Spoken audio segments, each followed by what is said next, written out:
How to stop limiting beliefs from holding you back. This week, I wanted to drop a solo episode on this because it's something that I'm experiencing a lot going through the 58 marathons in 58 days across 58 states. Not just the training, but the building our team out, getting the logistics sorted, and then thinking about my role within all of that.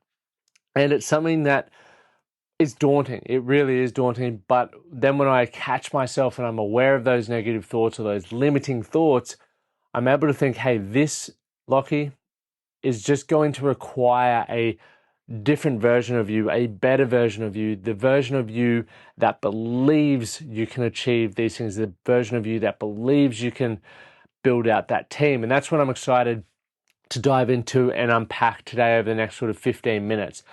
What I would love to quickly just share as well, for all of you who have taken the time to follow the show, it means a lot. Once again, it's super helpful because it allows sponsors and other people that come on board with what we're doing and with the Man That Can and the other challenges that I've got that I'm building towards. It allows them to see that there are people who are engaged in this audience. So if you do keep coming back week after week and you're finding value, yet you haven't hit subscribe on YouTube or on Spotify or Apple Podcasts or wherever you get your listening from, please do it. That would help me out massively.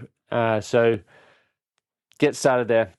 So what I'd like to start with is an initial belief, right? We all have some limiting beliefs that we've adopted within our life, whether it's from experience and we've just held on to it and haven't allowed ourselves to move forward, or there's beliefs that we've had, I guess, pressed upon us from our family, from our environment, or even from the schooling system that we grew up in. Now, a big one that I had that I wanted to talk about, actually, you know what? I've written a newsletter here, but I'm just going to talk about the 58 marathon. So one of the initial beliefs that I had around the marathon was I can't walk away from my life for 2 months to invest in something that I really feel I would get a lot of benefit out of in terms of life experience, sharing moments with people that I meet along the way, and just the physical challenge of it. I felt that, hey, I'm mid-30s now, I'm married, I have a mortgage. It's not possible. I have to stop. I have to say no to those exciting things that I want to do because I've got responsibilities. What I was very fortunate that I caught myself in, and I have great people within my life that were able to sort of just jump on board straight away and back me. There was not a moment of hesitation. And because I did that, I started looking into it further. And when I started looking into it further, I was able to recognize the limiting beliefs that I'd put in place that were potentially going to rob me of a wild life experience, right? Something that I just can't wait. You know, when I'm Googling the route that we're going on and I'm looking at what it looks like in winter, and it's just so picturesque, like snow-capped mountains. Montana is like blizzard season. So these things are happening. I'm like, man, that's going to be such, as wild as it will be, it's going to be beautiful and picturesque and something that I'll be able to talk about and reflect upon for the rest of my life. So when I started becoming aware of that, I was starting to be able to work out how I could shift that belief, because in life, with all limiting beliefs which we have, or with all negative beliefs which we all have, you can either choose to listen to those and they will dictate and determine the results that you gain from the outcomes or the actions that you've taken. And from my own experience and from people that I've worked with, I've worked with hundreds of men over the years. If you continue to listen to the negative beliefs and the limiting beliefs, your life's not going to go in the direction that you generally want, because it wants you to play small. It wants you to stay safe. And you have also adopted a lot of those beliefs in a time where you lacked a lot of self-awareness and you believed that things that people said to you were true.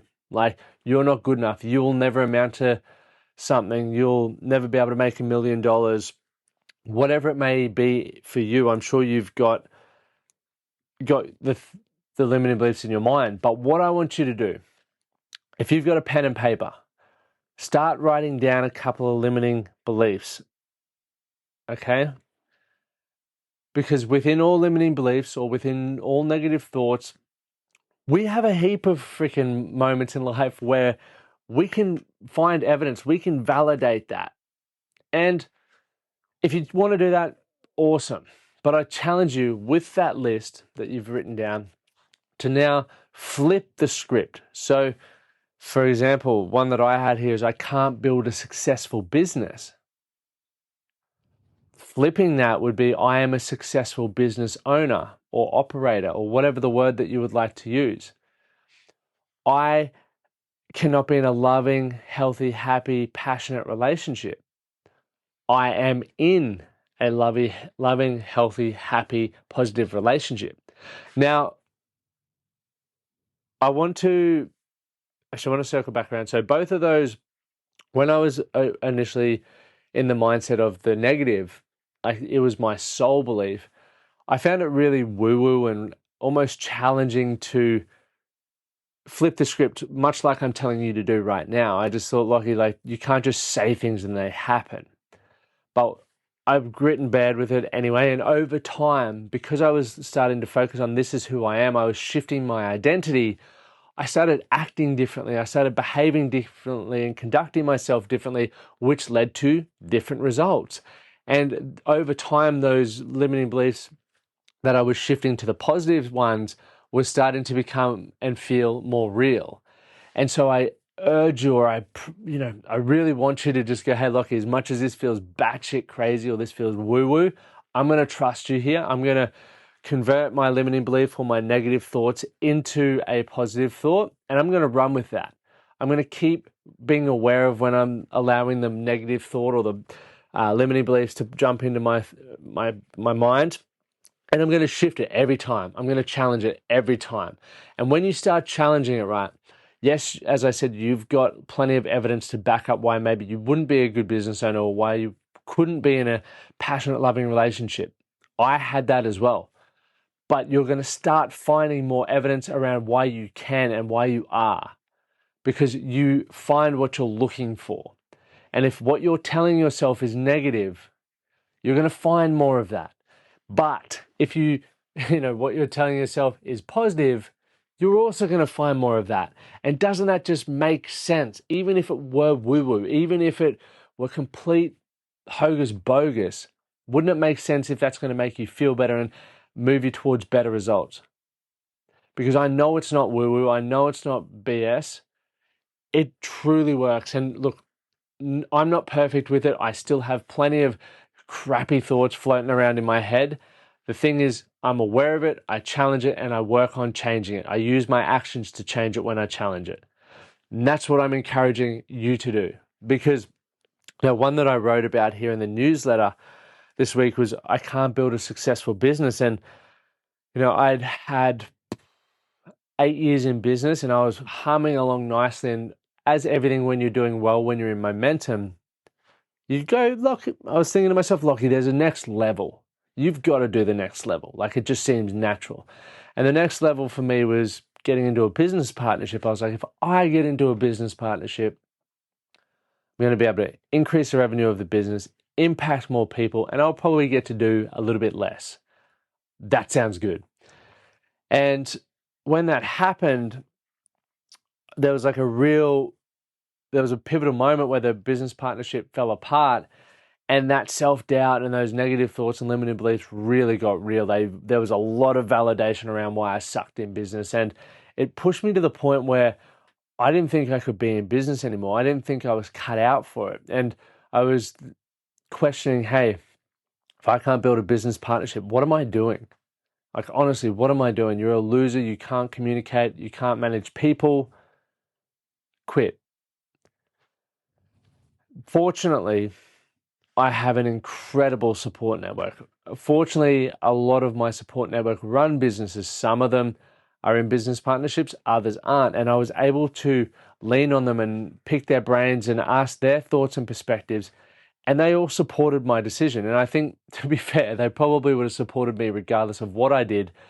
But they were able to make me feel like what I was doing was the right decision, and it helped me walk out and continue business and continue the podcast even, which was extremely important to me. So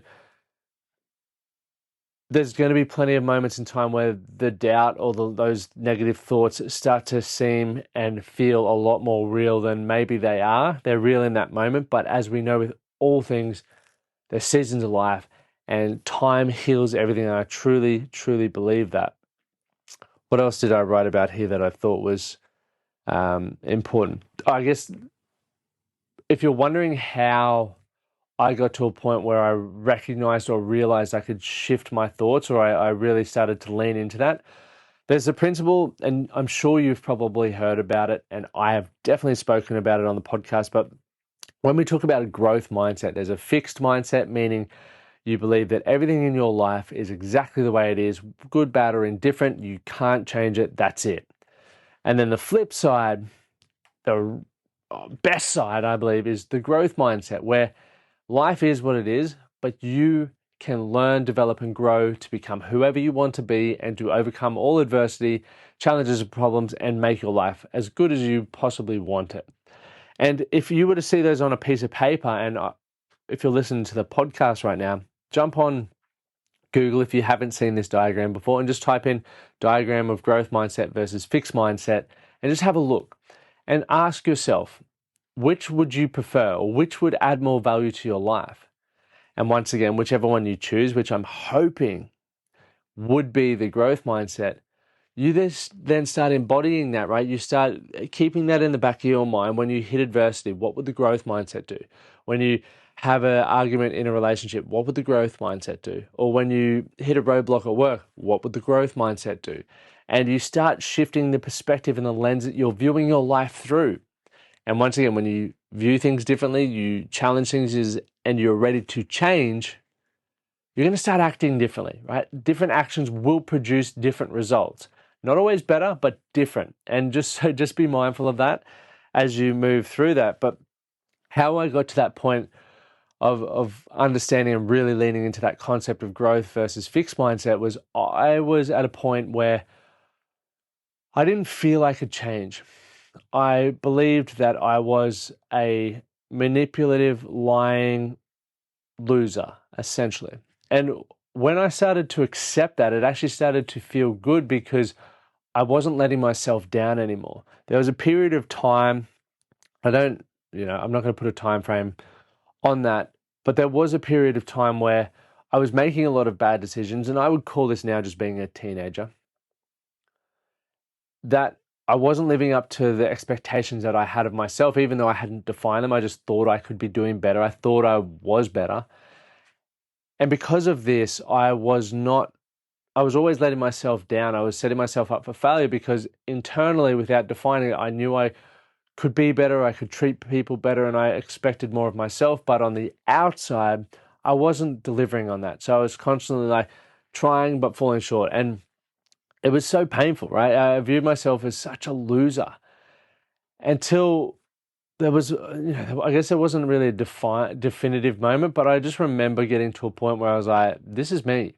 Like, this is who I am. Like, those benchmarks, those expectations I have of myself, that's not me. Right? That's bullshit. And the moment that I accepted that, like, in the short term, it felt amazing because I wasn't letting myself down anymore. I just was who I was. And I got given the book, The Four Agreements, which I've spoken about a number of times, from a guy that I really admired and respected. And because I admired and respected him, I decided to read the book. And when I read the book and started learning those four agreements, I think it was just like perfect timing that I got given that book. I've read that book multiple times since, and it's quite boring, but the principles are still just as effective.